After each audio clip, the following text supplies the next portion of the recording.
ওকে, আমরা লাস্ট দিন পর্যন্ত যতটুকু দেখলাম সেটা হলো যে বিমের শেয়ার ডিজাইন কিভাবে করতে হয়। তো এখন পর্যন্ত আমাদের একটা আরসিসি বিমের ক্ষেত্রে ফ্লেক্সারাল ডিজাইন এবং শেয়ার ডিজাইন দেখা হয়ে গেল। এখন আমরা যেটা বেসিক্যালি দেখবো সেটা হলো যে যে শেয়ার ডিজাইন বা ফ্লেক্সারাল ডিজাইন যে করবো, করার সময় যে রিইনফোর্সমেন্ট গুলো প্রয়োজন হবে, সেটা ফ্লেক্সারাল রিইনফোর্সমেন্ট হতে পারে বা শেয়ার রিইনফোর্সমেন্ট হতে পারে, যেটাই হোক না কেন, সেই রিইনফোর্সমেন্ট গুলা আমরা যখন বসাই কিছু জিনিস মেনটেন করতে হয়। তো কি কি মেনটেন করতে হয় সেটা আমরা এই চ্যাপ্টারটা বেসিক্যালি দেখবো। এই চ্যাপ্টারটা হলো যে bond, anchorage and development. So combined অনেকগুলো জিনিস একসাথে আছে আর কি। এই চ্যাপ্টারটা আমরা জাস্ট আজকে শুরু করবো। থিওরিটিক্যালি কিভাবে কি করবো দেখি। সো আমাদের আরসিসি বিমের ক্ষেত্রে প্রথম একটা জিনিস চিন্তা করতে হয় যে আরসিসি যখন আমি বলি একটা জিনিসকে, তখন আসলে কি বোঝায় সেটা আমাদেরকে ফার্স্টে চিন্তা করতে হবে। আমরা যখন আরসিসি বলি, এটাকে আমরা বলতেছি রিইনফোর্সড সিমেন্ট কংক্রিট। এখন এই যে আর সিমেন্ট কংক্রিট বলতেছি যে রিইনফোর্সড, রিইনফোর্সড কথাটা ইউজ করতে হলে আমাকে খুব ভালো মতো একটা জিনিসকে এনশিওর করতে হবে। সেটা হলো যে কংক্রিট এবং রিইনফোর্সমেন্ট বা স্টিল যেটাকে আমি বলতেছি, এই দুইটা আসলে ভিন্ন ভিন্ন ম্যাটেরিয়াল। আমি যদি তাকে একটা কম্পোজিট ম্যাটেরিয়াল হিসেবে নিতে চাই, আমাকে এটার ভিতরে অবশ্যই সাফিসিয়েন্ট বন্ড থাকতে হবে। এইটা আমাকে এনশিওর করতে হবে। এই জিনিসটা নিয়ে আমাদের এই চ্যাপ্টারটা মূলত কথাবার্তা বলবো যে বন্ড কিভাবে সাফিসিয়েন্টলি পাওয়া যায়, কি কি কাজ করতে হবে বন্ড পাওয়ার জন্য সেগুলো। এখানে আমরা ফার্স্টে কিছু কেস একটু চিন্তা করি, যে ধরো এটা একটা আরসি বিম, আমি আরসি বলতেছি জাস্ট যে রিইনফোর্সড কংক্রিট বিম, কিন্তু এখানের একটা পার্থক্য হচ্ছিল যে এখানে হয়তো বা একটা ছোট ছিদ্র রাখা ছিল দুই দিকে, এবং ভিতরে একটা রিইনফোর্সমেন্ট জাস্ট রেখে দেওয়া আছে, এর মধ্যে কোনো ধরনের বন্ড নাই। এখন আমি যদি লোড এটার উপরে দেই, তোমাদের কি মনে হয় কি টাইপের ফেলিয়ার হবে? আজকে কোনো অঙ্ক করাবো না, তোমাদের সাথে কথা বলেই ক্লাস শেষ হবে, সো কথাবার্তা বলতে হবে। স্যার আবার বললাম যে একটা বিম চিন্তা করে নাও, যে বিমের ভিতরে একটা ছিদ্র রাখা ছিল প্রথম থেকেই, ওইটার মধ্যে আমি জাস্ট খালি রিইনফোর্সমেন্টটাকে রেখে দিলাম, এখানে কোনো বন্ড নাই তাদের মধ্যে। এখন যদি আমি রিইনফোর্সমেন্ট এই কন্ডিশনে এটার উপর লোড অ্যাপ্লাই করি, এটা যখন ফেল করবে, কিভাবে ফেল করবে তোমাদের মনে হয়?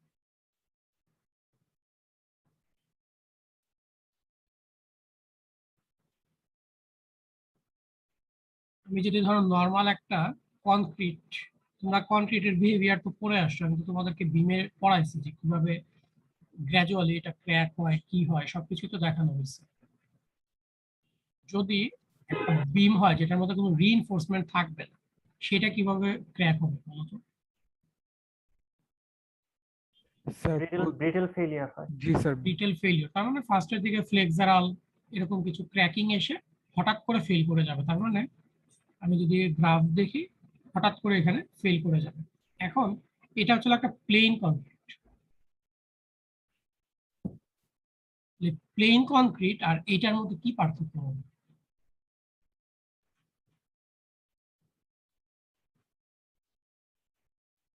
চিন্তা করে একটু বলো। স্যার পার্থক্য তো নাই স্যার, বিকজ কোনো বন্ড তো হচ্ছে না এখানে, আর আরসিসি তো স্যার একটা কম্পোজিট মেটেরিয়াল। তার মানে আমি যখন এখানে এইভাবে রিইনফোর্সমেন্টটাকে জাস্ট রেখে দিব, সে আসলে নির্দিষ্ট কোনো লোড নিবে না, তার মানে তার স্ট্রেস হবে হচ্ছিল জিরো, এবং এটা একটা প্লেন কনক্রিটের মতোই কাজ করতেছে। এটা যেভাবে ফেল করবে এটাও ঠিক একইভাবে ফেল করে যাবে, জাস্ট সিম্পল একটা প্লেন কনক্রিটের মতো। তার মানে আমরা বুঝতে পারতেছি যদি কোনো বন্ড না থাকে, তাহলে রিইনফোর্সমেন্ট জেনারেলি কোনো ফোর্স নেয় না। কিন্তু আমাদের আরসিসির ক্ষেত্রে মেইন যেই অ্যাজাম্পশনটা ছিল যে স্টিল যেটা আছে সেটা এএসএফওয়াই এই পরিমাণ লোড নিবে, আর উপরের যে কংক্রিট আছে এই কংক্রিটটা হচ্ছিল কত পয়েন্ট, আমাদের এখন ইউএসডি দেখাচ্ছি, সো সেই হিসাবে আসি কিছু একটা দেখাবো। এই বলছে তোমরা এখানে। সেই পরিমাণ লোড অ্যাপ্লাই করতে এই যে টেনশন নিচ্ছে জিনিসটা, টেনশন যদি না নেয় তাহলে তো আর আমি কম্পোজিট ধরতে পারতেছি না। তো সেটা আমাদেরকে অ্যাভয়েড করতে হবে। আমরা বুঝতে পারলাম যে আমাদের যদি কোনো বন্ড না থাকে সেটা একটা সমস্যা, এটাকে আমরা আরসিসি বলতে পারবো না, প্লেন কংক্রিটের মতো সে বিহেভ করবে। এখন যদি চিন্তা করো যে না আমি এটাকে আরেকটু আপগ্রেড করবো, কি ধরনের আপগ্রেডেশন? এটা ছিদ্র করে রিইনফোর্সমেন্টটাকে দিয়ে এখানে আমি একটা মেকানিক্যাল অ্যাঙ্কর দিয়ে এটাকে আটকায় দিব, তখন এটার বিহেভিয়ারটা কিরকম হবে চিন্তা করে বলো তো আপনি। এখানে লোড অ্যাপ্লাই করতেছি, কিরকম হতে পারে আইডিয়া করো। স্যার we are কনক্রিট আর impacted. রেইনফোর্সমেন্ট আলাদা আলাদা ভাবে রিঅ্যাক্ট করবে স্যার লোডের এগেইনস্টে। বাট দুইটাই রিয়াক্ট করবে তো। জি স্যার, কিন্তু একসাথে করবে না, মানে আলাদা আলাদা ভাবে করবে।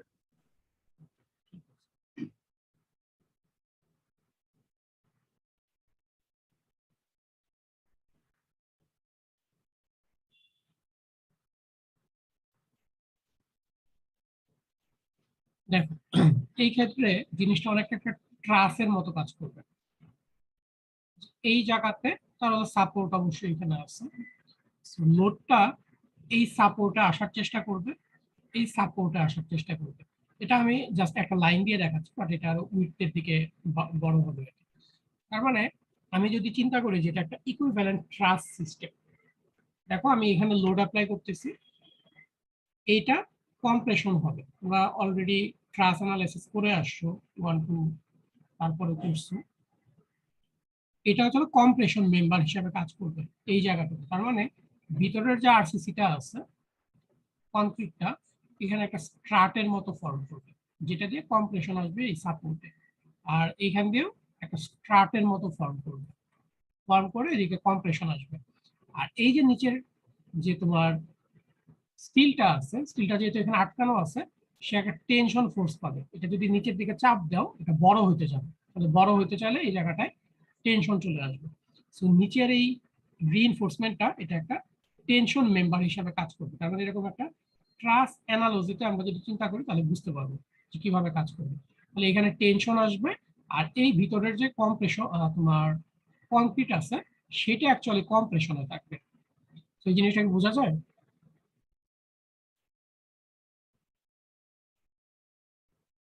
স্যার ভিতরের কনক্রিট কম্প্রেশনে থাকবে কিভাবে স্যার? আচ্ছা, এটা হচ্ছে স্ট্রাটের মতো কাজ করবে। এখানে আমি যদিও তোমাকে খুব কম একটা জায়গা দেখাচ্ছি, এটা একটা ভালো পোর্শন নিয়ে আর স্ট্রাট যেটা। সো কিভাবে থাকবে সেটা বুঝাইতে গেলে তোমাকে হচ্ছে হলো তোমরা আর্চ করে আসছো না মেকানিক্সে, আর্চ করছো? জি স্যার। আর্চ কি হয় বলো তো? আর্চ আর বিমের মধ্যে পার্থক্য কি?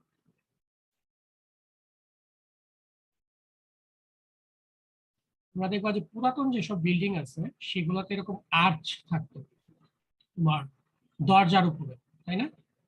যেসব জায়গাগুলো দরজার উপরে সেই সব জায়গায় এরকম আর্চ থাকতো। বাট এখন আমরা আজকের দিনে এসে এরকম সিম্পল বিম দিতে পারি। কারণ হচ্ছে হলো, আমি ওই ইসে আসতেছি, স্ট্রাটে আসতেছি একটু পরে। এটার কারণ হচ্ছে হলো যে আগের দিনে আমরা রিইনফোর্সমেন্ট দিতে পারতাম না। তো রিইনফোর্স আমরা জানি যে কনক্রিট বা ব্রিক এগুলো হচ্ছে হলো টেনশন নিতে পারে না। তো এই কারণে আগের দিনে যখন রিইনফোর্সমেন্ট বা আরসিসি এরকম ছিল না তখন আমরা ওইভাবে আসলে দিতে পারতাম না। তখন যেটা করতাম এরকম আর্চ ইউজ করতাম।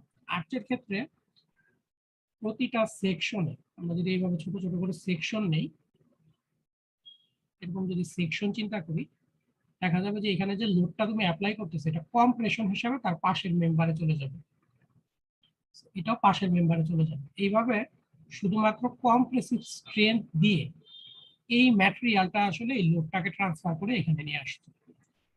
এইটাকে বলা হচ্ছিল আর্চ মেকানিজম। এটা হচ্ছে হলো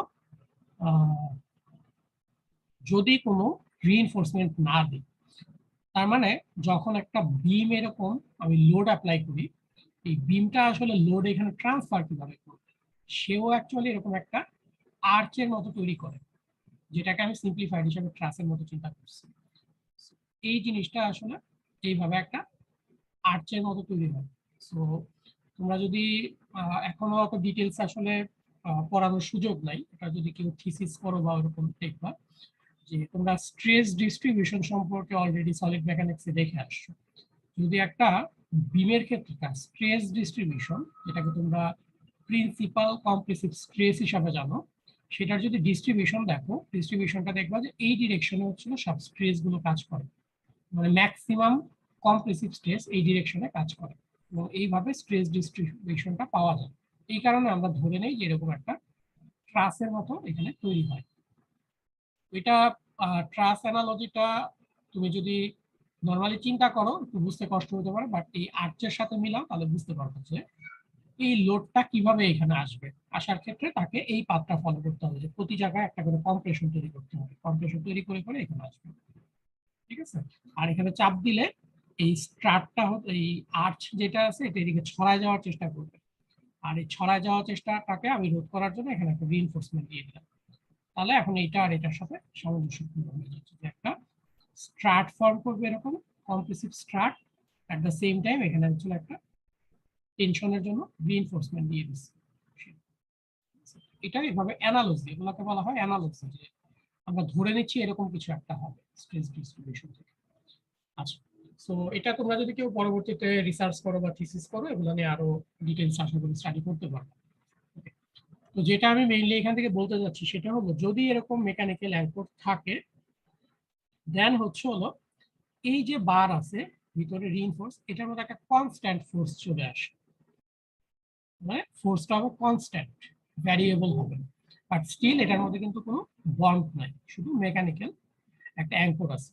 এরকম মেকানিক্যাল অ্যাঙ্কর আসলে আমাদের আরসিসি তে খুব একটা ইউজ করার সুযোগ নাই। আমাদের যেটা করতে হয় যে এরকম কনস্ট্যান্ট ভ্যালু পাইলে হবে না, আমাদের বন্ড থাকতে হবে। আচ্ছা, তো এখন পার্থক্য কি হবে, এটা যদি প্লেন কনক্রিটের মতো কাজ করে, বুঝতেই পারতেছো যে এটা লোড নিতে পারতেছে না, সেই হিসাবে এটা কিছু লোড নিতে পারতেছে, তার মানে এটা ক্যাপাসিটি অবশ্যই বাড়বে। নেক্সট যদি আমরা চিন্তা করি যে আমাদের এই পুরো সিস্টেমটাকে আমরা হচ্ছে উইথ বন্ড চিন্তা করব, যে একটা আরসিসি বিম বলতে যা বোঝায় সেটা, যে নিচে রিইনফোর্সমেন্ট থাকবে এবং সেটার উপর আমরা কংক্রিট কাস্টিং করব, এবং এখানে হুক দেওয়া থাকবে এরকম। হুক কেন দিচ্ছে সেগুলো আমরা পরে স্টাডি করব। তো এইখানে স্টিল এবং কংক্রিটের মধ্যে এনাফ বন্ড থাকবে। এই যে এনাফ বন্ড থাকবে, বন্ড থাকলে তার বিহেভিয়ারটা কমপ্লিটলি ভিন্ন হয়ে যাবে, এবং এই যে টেনশন বার যেটা আমরা নিচ্ছি, এই টেনশন বারের প্রতি জায়গার টেনশনের ভ্যালু চেঞ্জ হবে। তার মানে এখানে sigma S plus D sigma S বলা হচ্ছে, তার মানে প্রতি একটা নির্দিষ্ট দূরত্ব পর পর তার আসলে স্ট্রেসের ভ্যালু চেঞ্জ হবে, এবং স্ট্রেস ম্যাক্সিমাম হয়তো বা মাঝখানে হবে, যদি এই পয়েন্ট অফ ভিউ থেকে চিন্তা করি যে সিম্পলি সাপোর্টেড বিম, এখানে তোমার ম্যাক্সিমাম মোমেন্টের বা টেনশনের ভ্যালু এখানে আসবে। তো এরকম তখন হচ্ছে কেস হবে। এই ফিগারগুলো আমি এখন বুঝাচ্ছি না, আমি একটু পরে আবার এগুলোতে আসবো, জাস্ট ফেনোমেননটা এখান থেকে বুঝো। তার মানে যদি আমি বন্ড স্ট্রেস এখানে কাজ করাতে পারি স্টিল এবং কংক্রিটের মধ্যে, তাহলে এই যে নিচের স্টিলটা, এইটার প্রতি জায়গায় টেনশনটা ভ্যারি করবে, এবং এখানে হচ্ছে হলো এক ধরনের বন্ড স্ট্রেস ডেভেলপ করবে। তার মানে এই যে কংক্রিট এবং স্টিল তাদের মধ্যে একটা স্ট্রেস জেনারেট করবে। তো এটাকে যদি আমি এখানে দেখি, আমার একটা কংক্রিট এবং রিইনফোর্সিং বার আছে, এটার আমি যদি শুধু রিইনফোর্সমেন্টটাকে দেখি, এই রিইনফোর্সমেন্টের সারফেসে এক ধরনের বন্ড স্ট্রেস কাজ করবে এখানে। এই বন্ড স্ট্রেসটা আমাকে ডেভেলপ করতে হবে, তার মানে আমাকে এই জায়গায় এমন কিছু কাজ করতে হবে যাতে করে সে এনাফ বন্ড স্ট্রেস তৈরি করতে পারে। তো এই বন্ড স্ট্রেস তৈরি করার ক্ষেত্রে একটা কাজ হতে পারে, আমরা জানি যে রিইনফোর্সমেন্ট দুই টাইপের হয়, একটা হচ্ছে প্লেন বার আর একটা হচ্ছে হলো ডিফর্ম বার। আমরা যদি ডিফর্ম বার ইউজ করি, এটা হচ্ছে ডিফর্ম বার, এটা হচ্ছে প্লেন বার। সো পুরাতন যেসব বিল্ডিং আছে দেখবো যে প্লেন বার ইউজ করা হতো, আর এখন হচ্ছে যেটা আমরা করতে পারি ডিফর্ম বার ইউজ করতে পারি। এইটা একটা হচ্ছে মেথড যেটা দিয়ে আমরা এনাফ স্ট্রেস তৈরি করতে পারি এখানে, বন্ড স্ট্রেস। বাট এটাই এনাফ না, আমাদের আরো কিছু জিনিস আসবে যেটা আমরা একটু পরে দেখবো, যে ডেভেলপমেন্ট প্লেন বা হচ্ছে অ্যাঙ্করেজ, এগুলো কিভাবে করা হয়। ওকে, তাহলে এই 2-3টা স্লাইডের থেকে মেইনলি তোমাদেরকে আমি যেটা বলতে চাচ্ছি সেটা হলো যে যদি একটা আরসিসি বিম সেফলি তুমি ডিজাইন করতে চাও, ওই পার্টিকুলার টেনসাইল রিইনফোর্সমেন্ট এবং আমাদের যে তোমার কনক্রিট আছে, এই কনক্রিটের মধ্যে একটা এনাফ বন্ড স্ট্রেস জেনারেট করতে হবে। সো এটা হচ্ছে মেইন এখান থেকে বলার কথা। এখন এই যে বন্ড স্ট্রেস হচ্ছে, এই বন্ড স্ট্রেসের কারণে কি কি টাইপের ফেলিওর হতে পারে কনক্রিট এবং স্টিলের এখানে, সেটা আমরা একটু দেখি। দেখার পরে আমরা ডেভেলপমেন্ট প্ল্যানগুলোতে যাব। দেখো এখানে দুই ধরনের ফেলিওরের কথা বলা আছে, একটা হচ্ছে ডিরেক্ট পুল আউট ফেলিওর, আর একটা হচ্ছে স্প্লিটিং অফ কনক্রিট। তো ধরে নাও যে এরকম একটা নর্মাল কনক্রিট ব্লক, এটার মধ্যে তুমি রিইনফোর্সমেন্ট দিয়ে রাখছো, দিয়ে এটাকে টেনে ভাঙার চেষ্টা করতেছো, একটা নির্দিষ্ট টেনশন দিচ্ছ।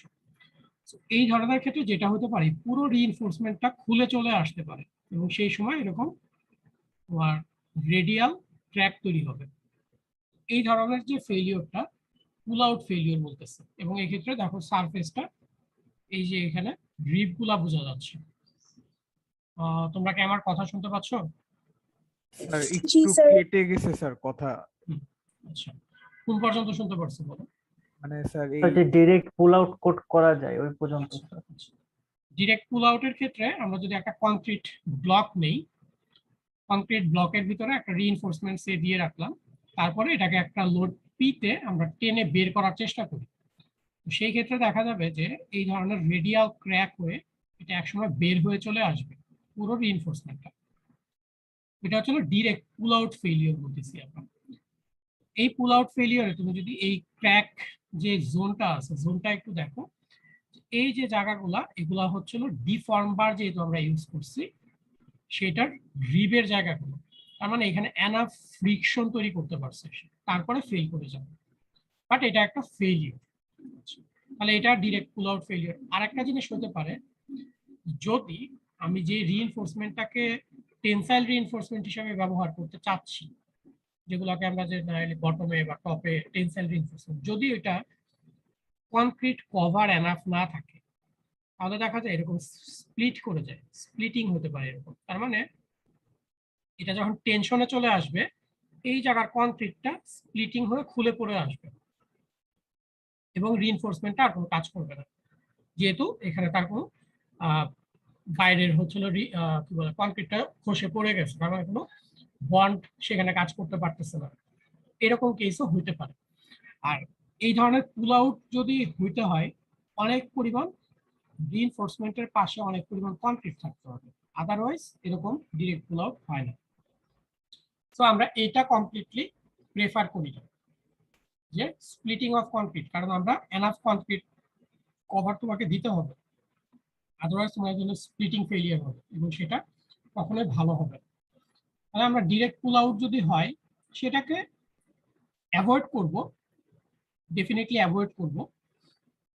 কিভাবে অ্যাভয়েড করব সেই জিনিসটাই এখন একটু আসি। এখন ধরে নাও যে আমার একটা সিলিন্ডার আছে, কনক্রিটের সিলিন্ডার, আমি এটার মধ্যে এরকম একটা রিইনফোর্সমেন্ট দিয়ে এটাকে লোড অ্যাপ্লাই করতেছি। আবার পাশাপাশি আরেকটা সিলিন্ডার নিলাম, যেটার রিইনফোর্সমেন্টটাকে আমি একটু অন্যভাবে চিন্তা করতেছি। এখন তোমরা বলো তো যে কোনটা আমার, ধরো সব property same, cylinder same, length same, সবই সেম, কোনটার লোড বেশি নিতে পারবে? স্যার P2 P2 বেশি নেবে কেন? স্যার এই নিচে একটু বাঁকা করে দেওয়া আছে। স্যার এটা বাঁকা জেনারেলি করে আমরা বলি হচ্ছিল বেন্ড করা, বেন্ড বার বলি আর কি। বেন্ড বার, বা তুমি জেনারেল টার্মে অ্যাঙ্কর বলতে পারো, অ্যাঙ্কর বা হুক। ঠিক আছে, তার মানে তুমি বলতেছো যে হুক থাকার কারণে এটা লোড ক্যাপাসিটি কিছুটা বাড়বে, তাই তো? জি স্যার। ঠিক আছে, ঠিক আছে, এটা তুমি যেটা অ্যান্সার দিছো। তার মানে এই যে পুল আউট, এই পুল আউটটা আমরা রেজিস্ট করতে পারবো। আমরা আসলে চাই না যে পুল আউট ফেলিয়ারও হোক, স্প্লিটিং ফেলিওর তো চাবই না, এটা তো অবশ্যই চাবো না, বাট ডিরেক্ট পুল আউটও আমরা সবসময় প্রেফার করি না, যে ডিরেক্ট পুল আউটও যাতে না হয়। এখন কোশ্চেন আসতে পারে কেন, সেটা আমি একটু পরে আসতেছি, নেক্সট স্লাইডে আমি যখন যাবো তখন। তো যে জিনিসগুলো আমি বললাম সেগুলো সবই উপরে লেখা আছে, তোমরা একটু দেখবা। এখন আমরা একটু প্র্যাকটিক্যাল এক্সাম্পল দেখি যে আসলে কি হইতে পারে।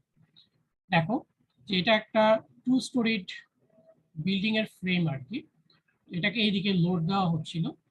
লোড দেওয়ার পরে দেখা যাচ্ছে যে এই যে বিমটা আছে, বিমের এখানে এক ধরনের স্প্লিটিং দেখা গেছে হরাইজন্টাল, এবং এখানে যদি দেখো যে এই যে এক ধরনের হরাইজন্টাল স্প্লিটিং দেখা যাচ্ছে।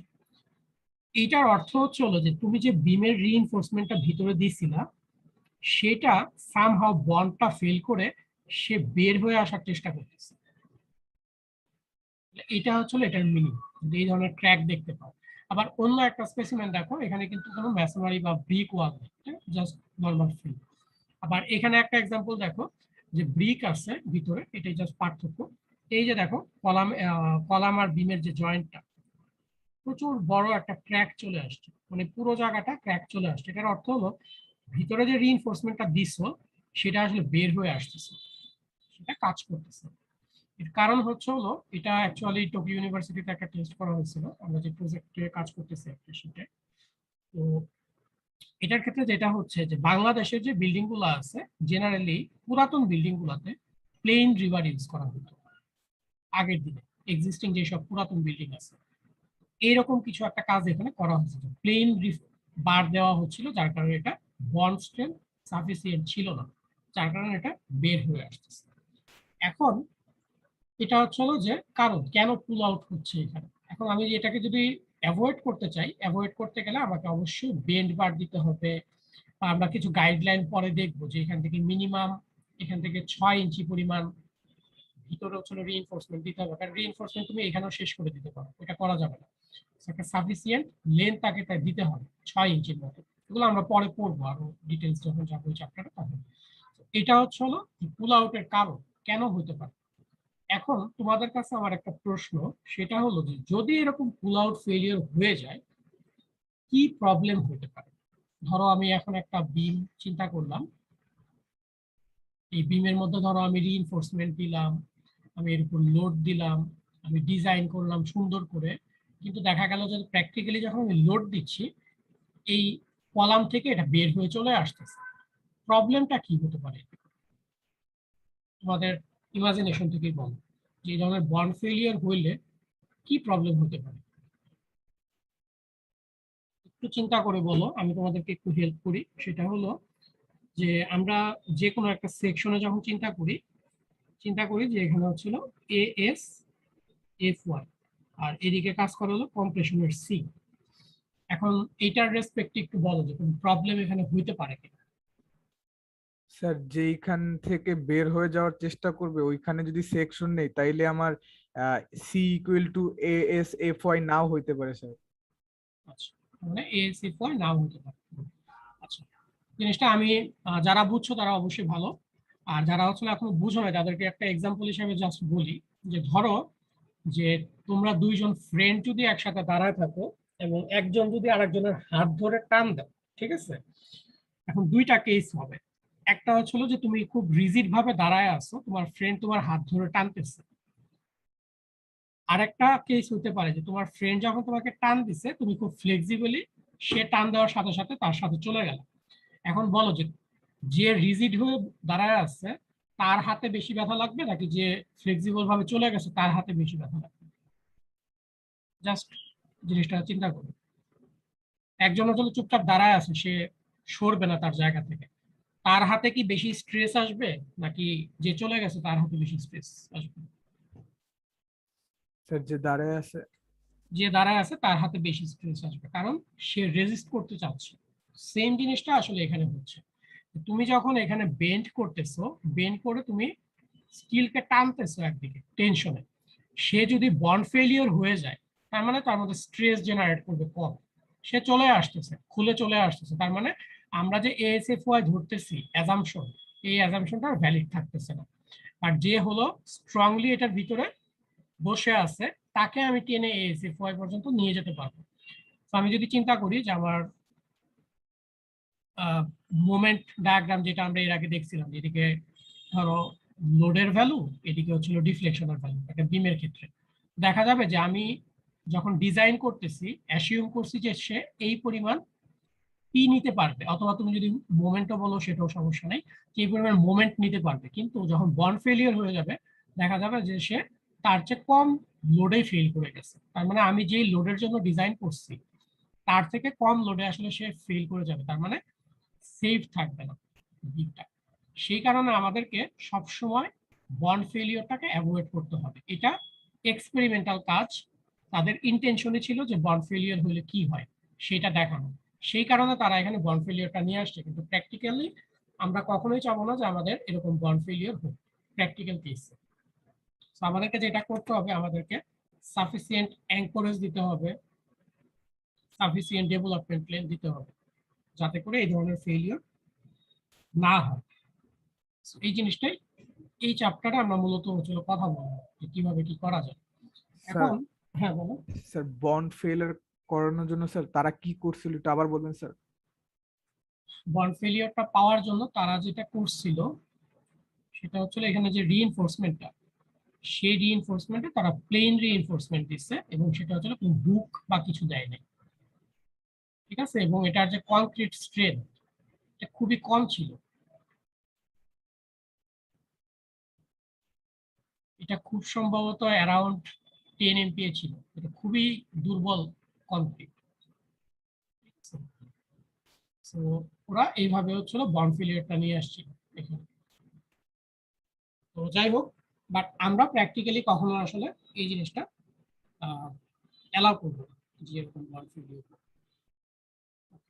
এখন আমাদের একটু কয়েকটা জিনিস বুঝতে হবে, যে আমরা বলতেছি বন্ড স্ট্রেস, এটা তো আসলে মেজার করা সম্ভব কিনা।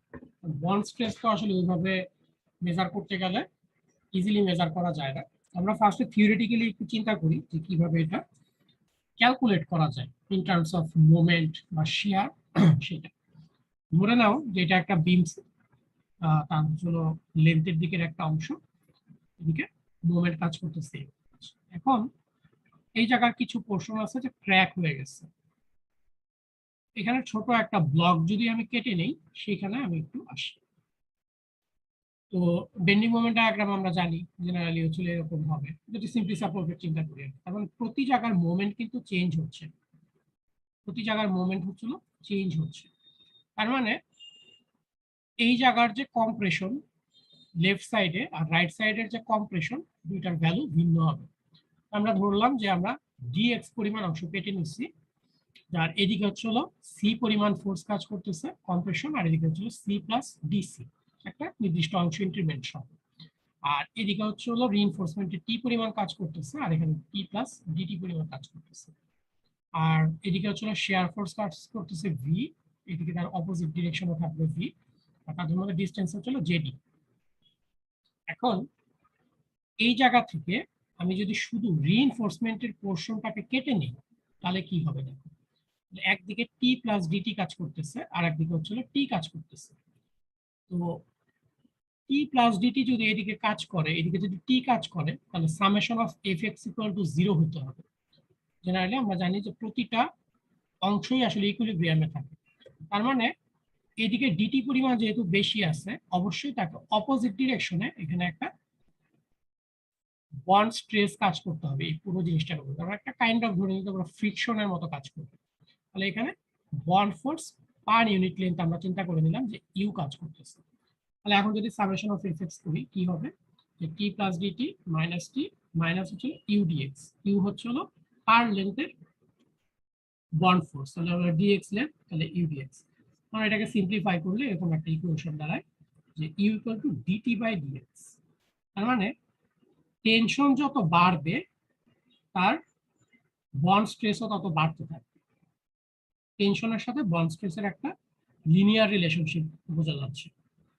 আচ্ছা, আবার এই যে ডিটি যেটাকে আমরা বলতেছি, এটাকে আমরা কি বলতে পারি দেখো, যে এই জায়গায় মোমেন্টের যে পার্থক্যটা সেটা কত হবে, ডেল্টা এম, আমি ডিএম বলি সেটা বেটার হবে। সো ডিএম ইকুয়াল টু হবে ডিটি ইন্টু জেড, কারণ আমরা মোমেন্টের ইকুয়েশন সরাসরি জানি যে টি ইন্টু হচ্ছে হলো জেডি হয় অথবা সি ইন্টু জেডি, যেটাই বলো। তাহলে ডেল্টা এম পরিমাণ বাড়তে গেলে তাকে ডেল্টা টি পরিমাণ ফোর্স এখানে আছে সেটা ইন্টু জেডি, এটা করতে হবে। এখান থেকে ডিটি ইকুয়াল টু আসে DM by JD, DT equal to বা ডিএম বাই জেডি বলতে পারি। তো এই ইকুয়েশনটাকে আমরা এখানে নিয়ে আসলাম আলটিমেটলি, যে 1 by JD DM by DX. এখন তোমাদের সলিড মেকানিক্স যদি মনে থাকে যে ভি ইকুয়াল টু হচ্ছিল ডিএম বাই ডিএক্স, যে প্রতি ইউনিট লেন্থে যতটুকু মোমেন্ট চেঞ্জ হয় সেটাকে আমরা শিয়ার ফোর্স বলি। So DM by DX equal to V. তো এই সবগুলো জিনিস জাস্ট আমি কোরিলেশন গুলো বের করে রাখলাম, যে বন্ড স্ট্রেসটা মেইনলি হচ্ছে হলো প্রতি ইউনিট লেন্থে কতটুকু টেনশনের ফোর্স চেঞ্জ হচ্ছে, সেটাই হচ্ছে আমার বন্ড স্ট্রেস। এবং সেটাকে আমি ইন টার্মস অফ মোমেন্টও বের করতে পারি, শেয়ারও বের করতে পারি, বাট আমাদের এটাই আসলে ইম্পর্টেন্ট লাগবে। এখন আমি এইখানে চলে আসি, এই যে ভিতরের যে রিইনফোর্সমেন্টটা আছে, রিইনফোর্সমেন্টটা আমরা এখানে আলাদা করে নিয়ে আসলাম, যে এখানে শেয়ার ফোর্স মানে বন্ড স্ট্রেস কাজ করতেছে। এখন আমরা কনক্রিট, স্টিল এগুলোর মধ্যে কতটুকু করে কিভাবে স্ট্রেস কাজ করতেছে সেগুলো আমরা দেখি। তাহলে দেখো, আমি যখন লোড অ্যাপ্লাই করতেছি, এই ক্র্যাকের অংশটা কনক্রিট অলরেডি তার টেনশন ক্যাপাসিটি 0 হয়ে গেছে, যেহেতু ক্র্যাক আসছে। তাহলে কনক্রিটের টেনসাইল স্ট্রেস যদি দেখি, এখানে 0 হবে, এখানে 0 হবে, আর এইখানে এখনো ক্র্যাক জেনারেট করে নাই, তার মানে তার টেনশনের কিছু ফোর্স আসবে এখানে, তার মানে টেনসাইল স্ট্রেস, কম্প্রেসিভ বলে কনক্রিটের যে টেনশন স্ট্রেস সেটা থাকবে। এখন ক্র্যাকের জায়গাটা ভালো করে দেখো, যে ক্র্যাকের জায়গায় যেহেতু কনক্রিট কোনো কন্ট্রিবিউট করবে না, পুরো ফোর্সটাকে নিতে হবে এই ভিতরের রিইনফোর্সমেন্টটাকে। তার মানে স্টিলের টেনশনটা এই জায়গাটাতে ম্যাক্সিমাম হবে, আবার এই জায়গাতেও ক্র্যাক আছে, সো এখানেও ম্যাক্সিমাম হয়ে যাবে। আর যেখানে হচ্ছে কনক্রিট কাজ করতেছে, সেই কনক্রিটের সাথে সে মোটামুটি সামঞ্জস্যপূর্ণভাবে একটা নির্দিষ্ট পোর্শন টেনশনের নিবে, মানে ক্র্যাকে তার কন্ট্রিবিউশন হচ্ছে ম্যাক্সিমাম হবে। আর যে জায়গায় ক্র্যাক হয় নাই, স্টিল দেখো যে এখানে একটা টেনশন ফোর্স কনক্রিটেও কাজ করতেছে, স্টিলেও কাজ করতেছে। এখন এই দুইটার আসলে দরকার কি? দরকারটা হলো, আমাদের তো মেইন টার্গেট হচ্ছিল বন্ড স্ট্রেস বের করা, এবং বন্ড স্ট্রেসটাকে আমরা বলে আসছি হলো ডিটি বাই ডিএক্স। তাহলে ডিটি বাই ডিএক্স বলতে কি, আমি এগুলো একটু ক্লিয়ার করে দিই। ডিটি বাই ডিএক্স হচ্ছে হলো এই কার্ভের স্লোপ। এই কার্ভের স্লোপ দেখো, এই জায়গাটাতে হচ্ছে হলো 0, তার মানে এখানে তার বন্ড স্ট্রেস 0, এখানে তার বন্ড স্ট্রেস 0, আবার এটা হলো মিনিমাম ভ্যালু, তাহলে ডিটি বাই ডিএক্স সেটাও 0 হবে। তোমরা সবাই এই জিনিসগুলো আগে পড়ে আসছো, যে একটা ফাংশনের ম্যাক্সিমাম বা মিনিমাম জায়গায় হচ্ছিল ফার্স্ট ডেরিভেটিভ 0 হয়। তার মানে দেখো যে এই যে বন্ড স্ট্রেস, এটা কিন্তু ভ্যারিয়েবল, প্রতি জায়গায় ভ্যারি করতেছে বন্ড স্ট্রেসটা। তাহলে এই বন্ড স্ট্রেস যদি ভ্যারি করে, তাহলে তো আমাদের জন্য বের করাটা, কেউ কি কিছু বলতে চাচ্ছে না? হ্যালো, আচ্ছা কাইন্ডলি একটু মিউট করো যদি কোনো কোথাও কথা বলো। আচ্ছা, তাহলে এই যে বন্ড স্ট্রেসটা আছে, এই বন্ড স্ট্রেসটা দেখো ভ্যারিয়েবল। ভ্যারিয়েবল থাকলে আমাদের তো একটা বিমের প্রতি জায়গায় আসলে বন্ড স্ট্রেসটাকে বের করা কষ্টকর হয়ে পড়বে। আমরা যেটা করব, যে আমাদেরকে কোড হচ্ছিল কিছু অ্যাজাম্পশন বা কিছু ইকুয়েশন দিয়ে দেয় যে বন্ড স্ট্রেস বের করার জন্য, সেটাই আমরা আসলে ব্যবহার করবো। বাট থিওরিটিক্যালি এই বন্ড স্ট্রেসটা কিন্তু এক এক জায়গায় এক এক রকম ভ্যারি করতেছে। এখন এই যে বন্ড স্ট্রেসের আইডিয়াটা আমরা পাচ্ছি, এই বন্ড স্ট্রেসের আইডিয়া থেকে আমাদেরকে এখন ডেভেলপমেন্ট লেন্থ, এইটার আইডিয়াটা চিন্তা করতে হবে, যে ডেভেলপমেন্ট লেন্থ আসলে কি জিনিস। এখন আমি তোমাদেরকে জাস্ট একটা এক্সাম্পল দিই, লেফট রাইটে যা আছে চিন্তা করার দরকার নাই। এইখানে চিন্তা করো,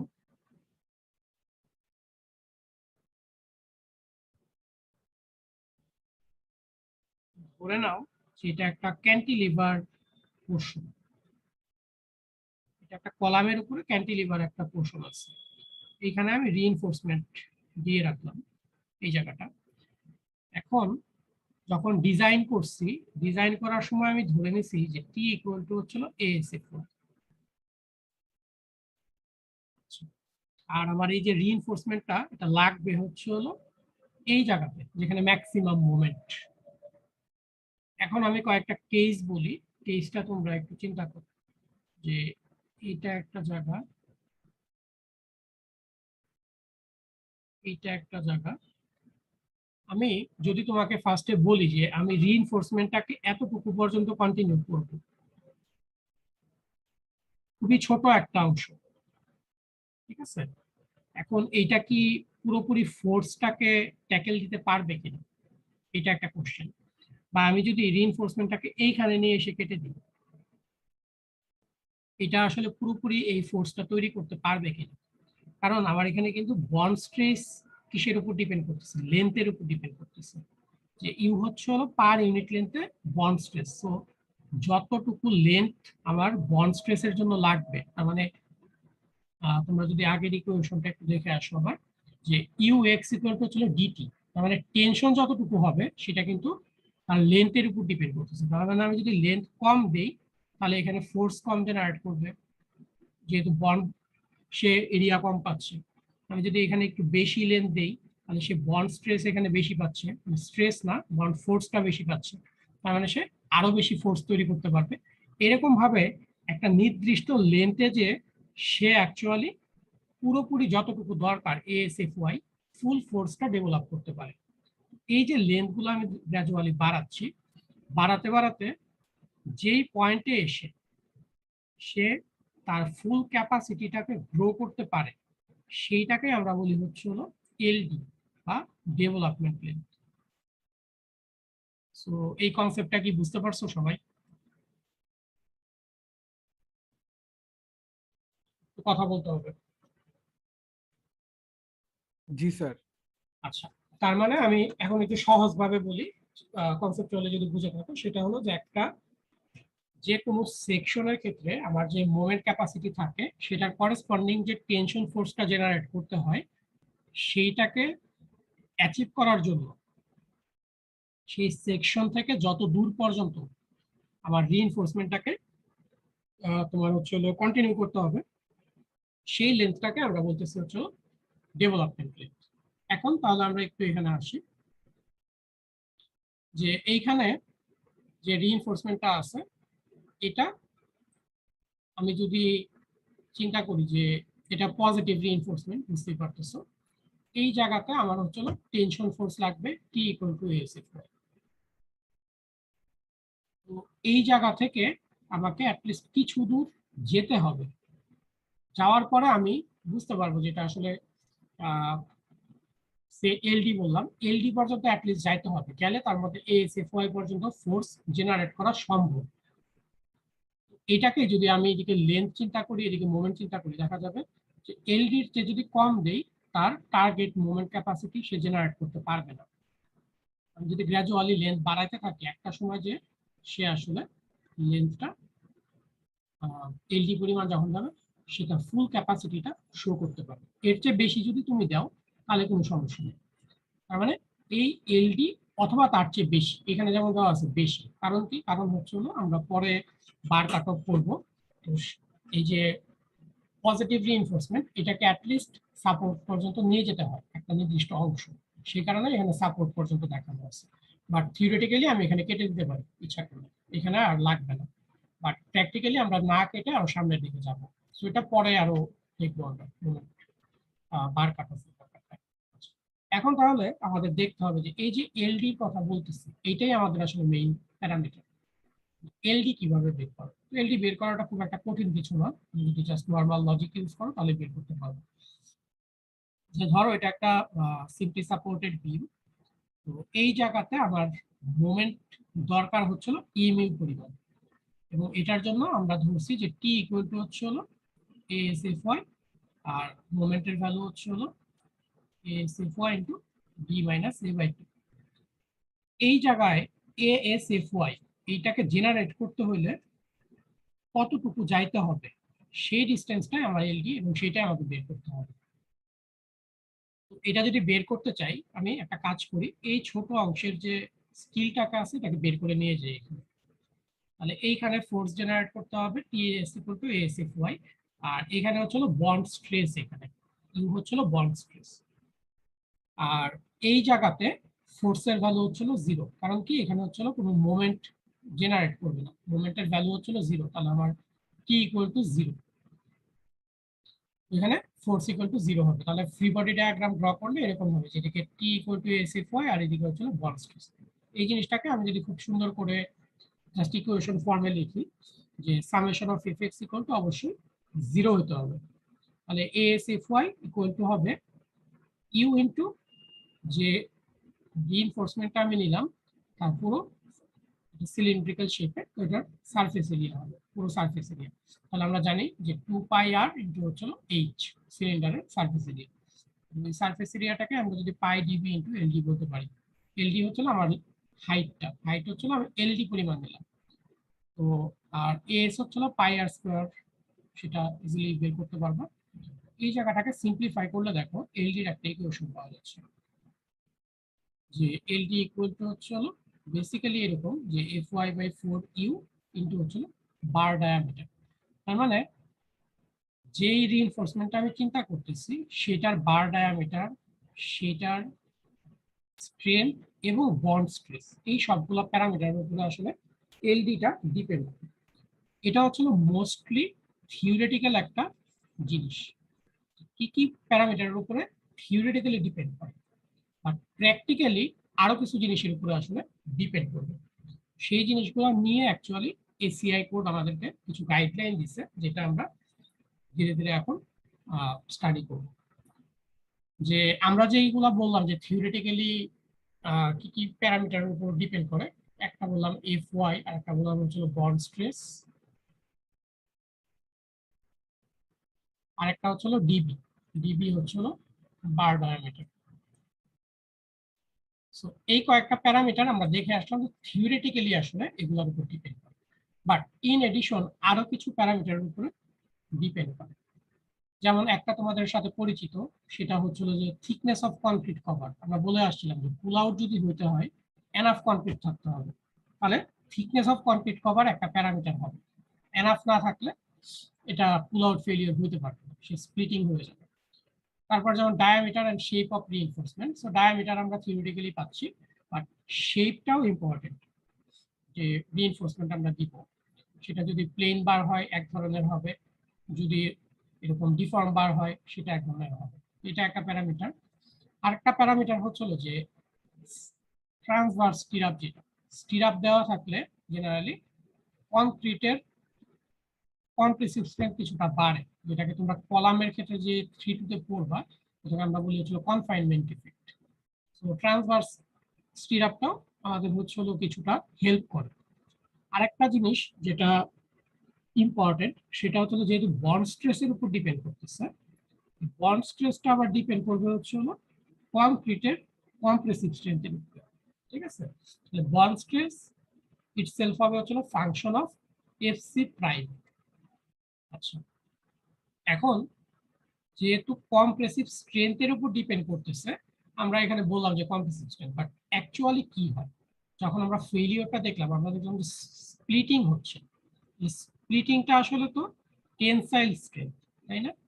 সো আমরা আরো ডেফিনেটলি যদি বলতে যাই, সেটা হচ্ছে যে টেনসাইল স্ট্রেংথ অফ কনক্রিটের উপরে ডিপেন্ড করবে। এবং টেনসাইল স্ট্রেংথটা তোমরা যদি জানো, যে টেনসাইল স্ট্রেংথটা জেনারেলি ধরো রাপচারের ক্ষেত্রে যেটা আমরা এর আগে পড়ে আসছি 7.5 রুট ওভার এফসি প্রাইম, মানে রুট ওভার এফসি প্রাইম, এটা হচ্ছে মেইন প্যারামিটার।